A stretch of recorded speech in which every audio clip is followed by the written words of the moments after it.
반갑습니다. 영화 제작 기초의 노스포 출입구 리뷰입니다. 출입구 리뷰는 영화가 끝난 직후의 감정과 영화관에서의 관객들의 분위기를 전달해 여러분들의 영화 선택에 도움이 되고자 하는 영상입니다. 니콜라스 베도스 감독의 카페 벨 에포크입니다. 5월 19일 사전 시사회를 통해 봤고요. 생각보다 많은 관객분들이 함께 해주셨더라고요. 반가웠습니다. 일단 전체적인 이야기를 하면 상품으로서의 가치는 충분합니다. 시작 단계에서는 소재가 주는 힘이 있으며 해결 단계에서는 뿌려둔 씨앗들을 충실히 거두며 카타르시스를 잘 전달하고 있어요. 재미있는 점은 시간 여행물처럼 홍보를 하지만 사실 순수한 시간 여행물로는 보기가 힘들다는 점입니다. 설정은 가져가지만 시간 여행물의 핵심적인 이야기인 선택으로 인한 책임이라는 요소가 거의 없어요. 주인공이 과거의 시간으로 돌아가는 게 아니라 과거의 상황으로 연출된 현재에 놓이기 때문이죠. 그렇기 때문에 주인공의 선택이 미래나 과거의 상황에 어떠한 영향을 미치지 않고 책임을 질 상황도 존재하지 않습니다. 이러한 점에서 이 영화는 김현석 감독님의 시라노 연애조작단, 조금 더 멀리 보면 트루먼쇼와 닮아 있습니다. 연출된 상황을 지켜보는 관찰 예능 같은 거죠. 장단점을 나눠서 좀 더 자세히 들여다보겠습니다. 첫 번째는 일반적인 시간여행물이 아니라는 점입니다. 위에서 언급했던 이야기죠. 허버트 조지 웰즈의 소설 타임머신이 1895년에 나왔습니다. 1960년엔 조지 펄 감독에 의해 영화화되었죠. 최초의 상업영화의 탄생이 1895년이라는 점을 보면 이 장르는 영화의 탄생과 함께 준비되었고 반복되어 오던 장르입니다. 그 이후론 같은 장르성과 작법을 유지한 채 고착화되어 버린 이야기죠. 제 개인적으론 시간여행물은 이젠 조금 낡아버린 패러다임이라 생각합니다. 실제로도 과거에 비하면 1년에 손에 꼽힐 수준으로 개봉하죠. 본론으로 돌아가면 이 영화는 시간여행물의 변형입니다. 연출된 과거로 돌아간다는 이 소소한 변형이 영화에선 굉장히 크게 작용합니다. 소재에서 확실히 매력이 있어요. 인셉션과도 같습니다.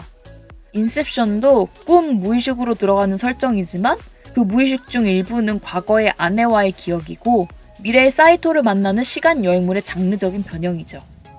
그리고 이 변형된 장르와 설정을 굉장히 빠르게 전달합니다. 상업영화답게 충분한 속도감이 있습니다. 지루할 틈이 없죠. 사실 이 영화의 8알은 소재입니다. 물론 제 주관이지만요. 두 번째는 관객과의 수싸움에서 이기는 영화입니다. 결말은 뻔히 예상되지만 중간의 전개는 쉽게 예측되진 않습니다. 사실 이건 시나리오로 봤을 땐 마냥 좋은 건 아닙니다. 이야기적으로는 통일성이 부족하고 기대감을 벗어난다는 점이거든요.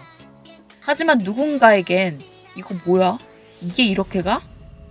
헐, 제 정체가 사실 저거였어?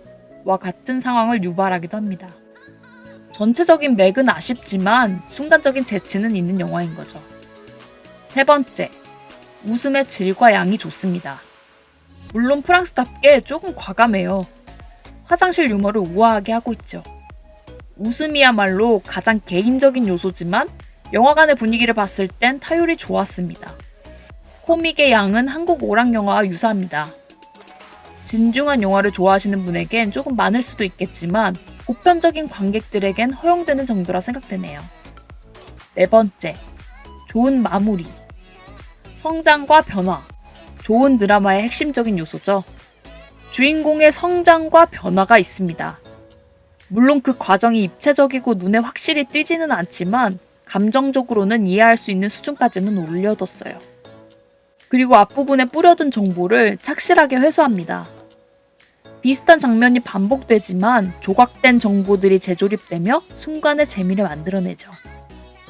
끝이 좋다 보니 영화에 대한 관객평도 후할 것 같더라고요. 첫 번째는 난잡함입니다.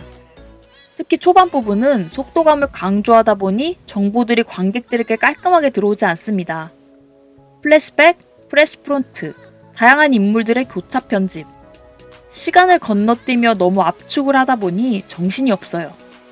내용이 이해가 가더라도 굳이 이렇게까지 할 필요가 있나? 라는 생각이 들더라고요. 이야기가 본격적으로 들어간 시점부터는 인물의 감정선이 약간 꼬입니다. 주요 인물이 2명인데 조력자의 감정이 너무 부각되어 있어서 주인공의 감정을 방해하는 느낌을 받았습니다. 나는 온전히 주인공의 마음에 집중하고 싶은데 뜬금없이 조력자의 마음이 불협화음 마냥 툭툭 들어가 있어요. 이것 또한 조금 난잡하더라고요. 캐릭터의 비중을 조금 더 컨트롤할 필요가 있어 보입니다. 2번째, 처질 수도 있는 중반. 순간순간의 개인기가 좋은 영화입니다. 그러다 보니 루즈함이 없을 수도 있어요. 하지만 저는 주인공이 확실히 이야기를 끌고 간다는 느낌을 받지 못했습니다. 앞서 예를 들었던 시라노 연애조작단과 트루먼 쇼를 보면 연출가와 연출의 대상이 이야기의 중심에 있죠. 하지만 주인공은 한 명입니다. 이야기를 이끌어가는 인물이 분명 존재하기 때문이죠. 시라노 연애조작단에선 연출된 상황을 마무리하려는 연출가 엄태웅이, 트루먼쇼에선 만들어진 세상에서 벗어나려는 연출의 대상 짐 캐리가 주인공이죠. 이들은 명확한 목적이 있고 그것을 해결하기 위해 굉장히 노력합니다. 그 와중에 그들을 막아서는 사건과 갈등이 존재하죠. 하지만 이 영화에서는 이러한 상황들이 조금 애매해요. 한 줄로 정리할 수 있는 상황이 안 나옵니다.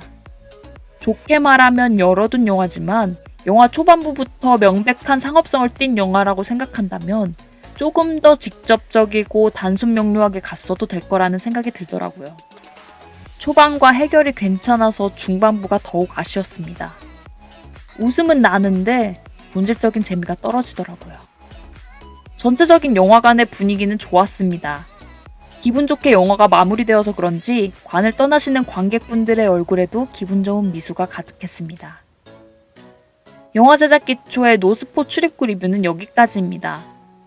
여러분들의 선택에 도움이 됐길 바라며 다음 영상으로 찾아뵙겠습니다. 감사합니다.